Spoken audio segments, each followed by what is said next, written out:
This is Kat with Beadaholique, and in this video I'm going to show you how to make the Piper Paisley Duo earrings.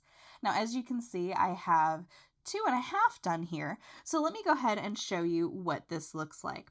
So this is a really basic design using 2-hole beads. So as you can see we have those beautiful little Paisley duos there, and I just love this color. It kind of looks like a little spotted, almost like a peacock style. Now I did want to use the 2-hole beads there, and the little seed beads you see, those are actually 11-0 Miyuki rounds. And then I also have a little 4mm crystal there right up at the top. Now I did a different kind of closure than normal here, or than what we normally do here, I'll say that. I have a couple of jump rings, but you see that none of the jump rings are actually going through any of those beads, so it's going through that little tiny opening that we're going to create right up at the top. Now again, this is a really great design if you are new to 2-hole beads. So I wanted to do something that might seem a little bit basic, but it's a great introduction to how to kind of turn that thread around and work with these beads. So to complete this earring here, as you can see, I have one done, so we're going to complete the second. So we're going to complete that pair. So I have an earring hook here. I also have 2 jump rings. Now those are 5mm 20 gauge. I have my little crystal here that I'm going to use. And then I have my Paisley duos. Now for each earring, you're going to need 8, so 16 in total. And then I also have my seed beads here ready to go. Now, the tools that you're going to need is I'm going to use a pair of chain nose pliers and a pair of bent chain nose pliers to help me with those jump rings later on. I have my thread zap, and then over here, I already have my 2 size 12 beading needles with my 4-pound fire line threaded up and ready to go. And for each earring, we're going to use 3 feet of that fire line. So if you have everything ready to go, let's go ahead and get started. To get this earring started, we are going to set up our Paisley duos first. Now, as you can see, I'm going to keep this earring in the frame there so you can kind of see what we're always working towards there. But what I want to do is I want to set up my 8 little Paisley duos in a little row that's going to look like this, because it's easier sometimes to just kind of run your needle through to pick up those beads. So we want to kind of have them separated out like that. So you can see in the center, I have the 2 going out and then subsequently each 3. Now I have my 2 needles here, and what I want to do is I want to get those to sit right in the center there. So I'm going to take my right hand needle and I'm going to go all the way through, going through the top hole of each of those beads. So you can just kind of either, kind of help it with your fingers, but you want to make sure that you're going through the top hole, running through each and making sure that at that center, it flips around. So keep on going and add them all. All right, so now I'm going to let that come and sit in the center of my piece there, and you'll see that it'll kind of start to curve in. Now again, looking at the piece here, you can see that start to already come together. Now to each needle, go ahead and pick up 1 seed bead, and we're going to slide those down all the way to the end. There we go. Oops, we got a couple of seed beads who want to join the party early. All right, now to each needle here, let me separate this out. There we go. You stay over there. All right, so I'm going to take the right hand needle and I'm going to go up through that first crystal there. And what I'm going to do is I'm going to kind of crisscross that needle. So I'm going to poke it into my mat on the other side. And now I'm going to do the same with the left hand needle. So I'm going up through that crystal and pulling that to the right hand side there. Now the reason I'm doing that is because we want to create tension. So as you can see that I pull it nice and tight there together, I've created a little bit of tension. So now when I start adding the beads, you're going around and creating that crisscross that's going to bring it all together. Okay, so now go ahead and take that needle that's now on your right hand side, and what we're going to do is we are going to pick up 3 seed beads, and we're going to go down through the second hole of this Paisley duo here. So just through that very first one, and pull your needle through. Okay, so you should have 3 little seed beads sitting there right on top.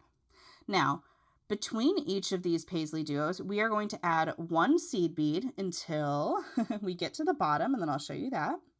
So I'm going to go ahead and pick it up. I'm going to go through and add 1 seed bead in between each. And don't worry too much about the tension. You want to keep good tension, but we also need our beads to not be too crunched because we're going to be kind of going around this a couple times to sort of tighten everything up. I know tension is a big issue, when it comes to bead weaving. So I'm telling you now to not be too concerned with it. So just kind of pull a little bit. And now we're down here at the bottom. So I'm going to add 3 seed beads actually, because we have a little bit of a bigger space because of the way that the Paisley duos are facing. So go ahead and pull that through. And let's go ahead and continue, and we're going to add 1 seed bead in between each. And continue on. And I'm going to tug on the other side there just to kind of bring it all together. It was getting a little too loose for me. All right. And now I'm going to leave that just like so. So let's kind of rotate things back. And what I'm going to do is I'm going to take this needle that was on the left hand, and all I'm going to do is I'm going to pick up those 3 seed beads that I need at the beginning, and I'm going to go back through, and I'm just going to retrace my entire step, going all the way back through.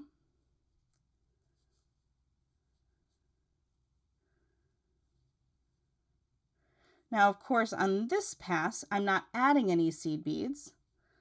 I am merely just retracing those steps. So you can kind of see how I like to use a 2-needle method just to do the crisscross idea. You can do this with 1 needle. It just requires a few more passes. So I like to be a little bit efficient, I think. When I'm doing this type of bead weaving with these 2-hole beads. It's something that you'll notice that I do a lot in our YouTube videos. All right, now I'm coming to this side here, and if it works out, go ahead and go through in 1 pass those first 2 little seed beads. Because what I need to do now on this side here, on my left-hand side, is I'm going to take that needle and I'm going to go up through those 2 seed beads as well.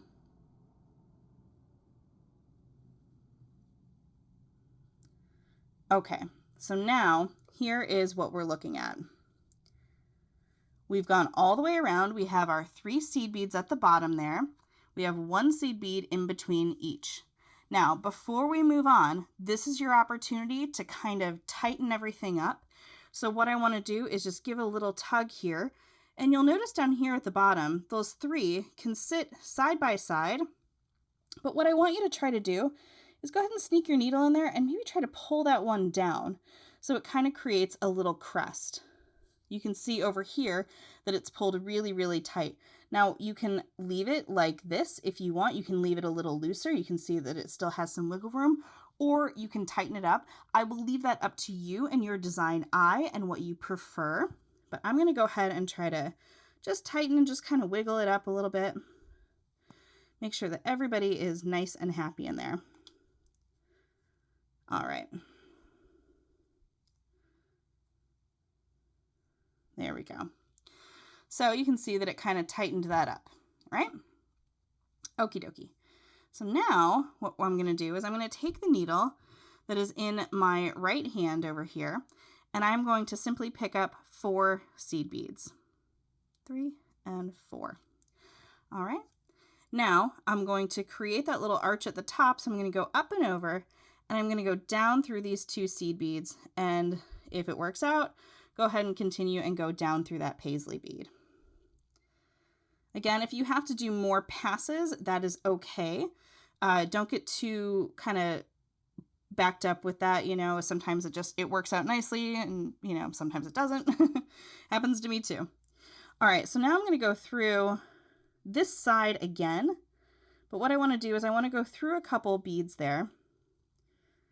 And now we're going to start to tie off. So to tie off, I want you to take your needle and go down through the space that's between the seed bead and that Paisley bead there.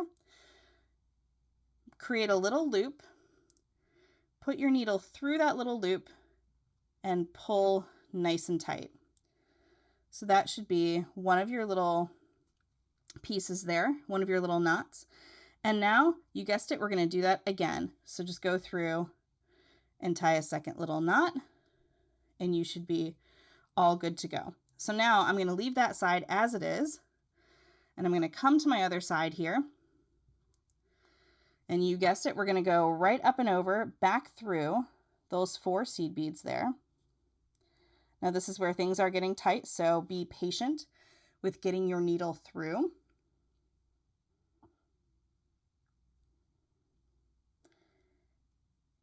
And I got through 3 there. So make sure that you're catching all of those seed beads. We don't want to have any extra thread showing.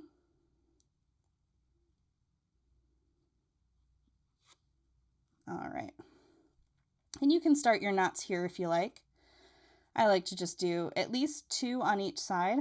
Again, this is your last opportunity to tighten anything up that might appear tight. And as you can see, I'm already having trouble getting my needle through here.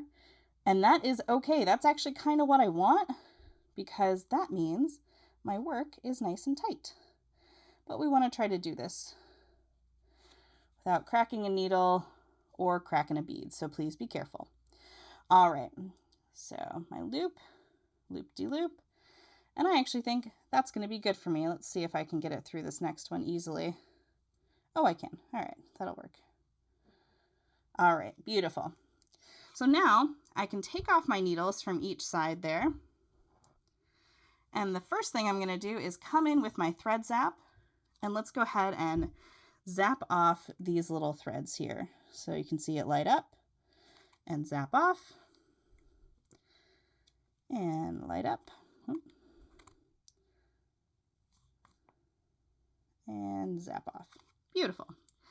All right, so now I have this piece ready to go. So all we need to do now is to add on our jump ring. Okay, so the very last thing is our jump ring. So we are going to take one of our little jump rings here into our bent nose pliers and our chain nose pliers here, and we're going to give it a little gentle twist just to open it. And then we have this little hole here at the top, so we are going to slide our little jump ring right inside there, just like so, and we're going to close that up. Nice and simple. All right, and then we have another jump ring here because we want it to face a certain way, so that's why I'm using a second jump ring. So I'm just going to open that up, and now I'm going to slip on that jump ring to the last jump ring I added, and I'm going to go ahead at the same time slide on my little earring hook, come in with my chain nose pliers, and close that up. So now we have our finished earring. Yay! The pair is done. All right, so let me bring in my other pair here, my blue pair, so you can see. Now, again, we have so many colors of these Paisley duos and of the Miyuki round seed beads, so you can really choose a lot of different combinations. Also, that is a Preciosa crystal in the center. We have lots of colors there as well. You can make this in holiday designs, bridal designs. There are so many opportunities to make this design your own, and I hope you do so. Thank you so much for watching. If you're new to our YouTube channel here, be sure to hit that subscribe button below to get all the latest from Beadaholique. And of course, everything you've seen here today can be shopped at beadaholique.com.